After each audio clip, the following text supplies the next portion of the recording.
బులెటిన్లో మరో breaking news చూస్తున్నాం. ఫోన్ ట్యాపింగ్ కేసులో తిరుపతన్నకు బెయిల్ మంజూరైంది. సుప్రీంకోర్టు షరతులతో కూడిన బెయిల్ మంజూరు చేసింది. ట్యాపింగ్ కేసులో తిరుపతన్న 10 నెలలుగా జైల్లో ఉన్నాడు.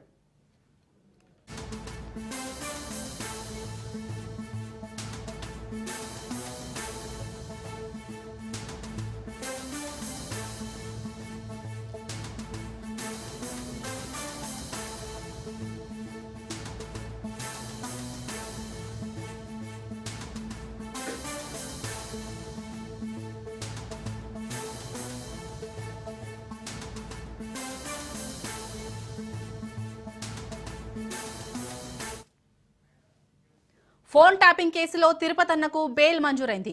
సుప్రీంకోర్టు షరతులతో కూడిన బెయిల్ మంజూరు చేసింది. ట్యాపింగ్ కేసులో తిరుపతన్న 10 నెలలుగా జైల్లో ఉన్నాడు. ఇక దీనిపై పూర్తి డీటెయిల్స్ మా ప్రతినిధి పవన్ అందిస్తారు. పవన్, చెప్పండి, ఫోన్ ట్యాపింగ్ కేసులో తిరుపతన్నకు సుప్రీంకోర్టు షరతులతో కూడిన బెయిల్ మంజూరు చేసినట్టు తెలుస్తుంది. అప్డేట్స్ ఏంటి? సుప్రీంకోర్టులో ఫోన్ ట్యాపింగ్ కేసులో అరెస్ట్ అయిన ఏసీపీ తిరుపతన్నకు బెయిల్ లభించింది.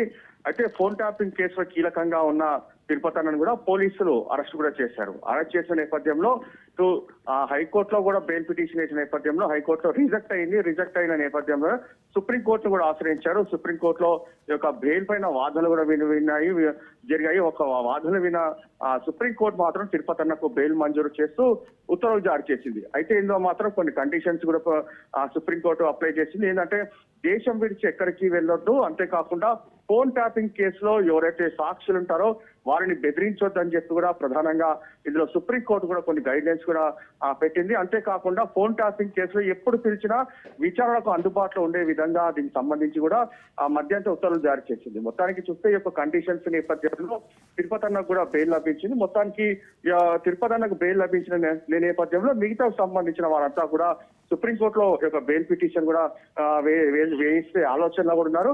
దాని తర్వాత దీనికి సంబంధించి వాదనలు కొనసాగిన దాని తర్వాత వాళ్ళకు కూడా బెయిల్ వస్తుందా లేదా అనేది మాత్రము వేచి చూడాల్సిన పరిస్థితి కూడా కనిపిస్తుంది. పవన్, మరి దీన్ని ఎలా అర్థం చేసుకోవచ్చు? షరతులతో కూడిన బెయిల్ మంజూరు చేసింది కదా తిరుపతన్నకు.